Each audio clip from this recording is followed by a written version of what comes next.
Wow, another building in New York City going into default, guys. Manhattan real estate is still some of the most sought after properties in the world, but a luxury Upper West Side apartment building slips, and you do have this realty firm failed to pay off $225 million of loan tied to its luxury building in Lincoln Square. Guys, it's not in the trenches. This is one of the most expensive places in New York City. If you want to rent one of these condos and you go to Lincoln Square, you go to the Upper West Side, it is pretty expensive. Let's check out some of the prices here for a rent. Oh, wow. We're looking at like almost 5 G's for a one bed here, $5,600 for a freaking studio. If you want something luxurious, I guess you're going to be paying about, $5,000 for a one bedroom or $4,300 for the teeniest, tiniest studio you could find in the world. I mean, we're looking at like 400 square feet, 450 square feet, and they're charging like 4 G's. It's a very expensive market. It's not cheap at all. They actually initially took out this loan with JP Morgan Chase back in 2013. And then they found themselves to see massive decreases in rent prices. You're seeing a lot of fierce competition in the same market. This building caters to the ultra luxury tenants that could actually pay $5,000 for a one bedroom.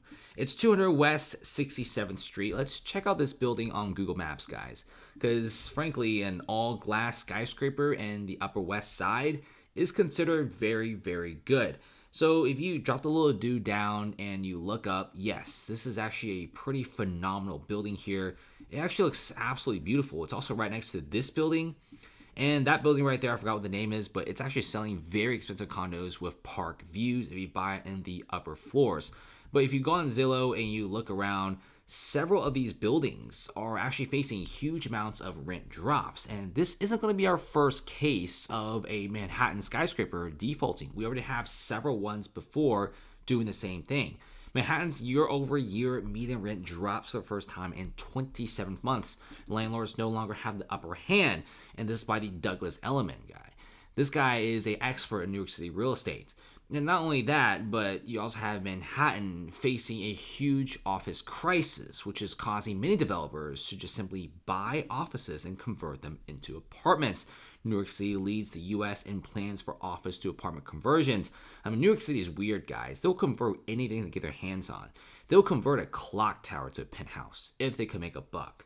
And they've done that several times.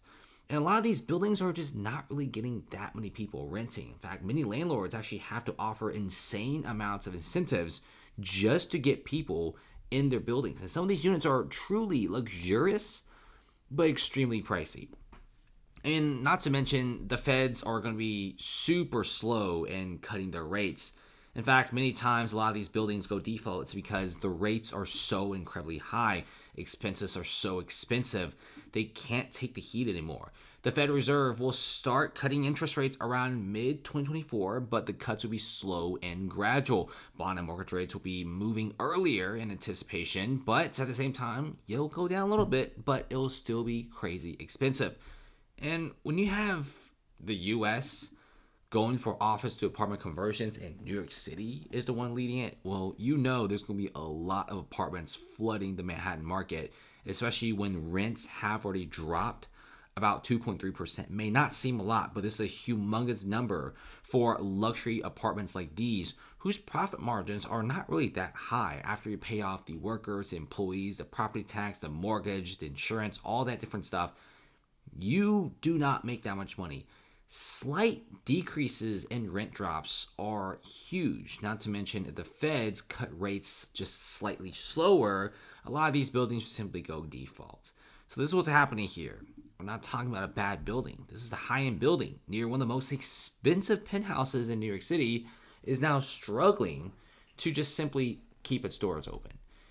Now, let's see what happens, right? I mean, this building, if they try to sell it, not a lot of bidders.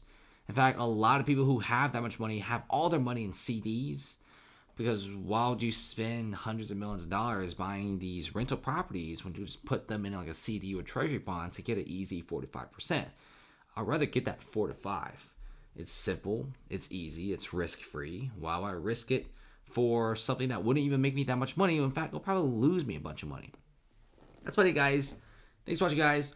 Comment below. What do you guys think about Manhattan real estate? Do you guys think more of these buildings are going default? Because I do. Thanks for watching, and definitely check out the private Discord server, Patreon link below, for some amazing trades. Trading live every single day, so check us out. One of our SPY calls made over 400%, and some pretty good Apple profits as well. And you get a 7-day free trial. Leave anytime. See you later.